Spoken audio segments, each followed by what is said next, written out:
Waalaikum salam. Vipi hali zenu huko? Saumu makbul, Ramadhani Karim. Vipi? Mimi nashukuru alhamdulillah. Hofu kwenu tu. Ndio nilisikia jamani wewe umekuwa dokta. Roho yangu mawinguni inapasua. Kwani uko wapi? Mbili. Sasa umekuwa dokta mkubwa. Nimefunga jana, si chungu cha kwanza, leo cha pili. Dakika moja nisikae na njaa.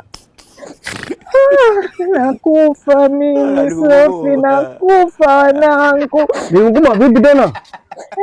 Hapa niko na mwanangu mmoja, huyo wa kiume, wao wa kike hawako. Uende kwambia utakufa nani mama? Mbona nataka kutie pressure? Usifunge. Usifunge? Wewe umefanyaje mama? Hebu nipe niongee naye huyo mtu. Nani huyo? Dr. Mwimbili. Dr. Mwimbili akwambia utakufa wewe kwa mawinguni? Hebu naomba niongee naye. Ashakata simu, anambia usifunge tena. Usifunge? Na vile ninavyopenda kufunga mwanangu, roho yangu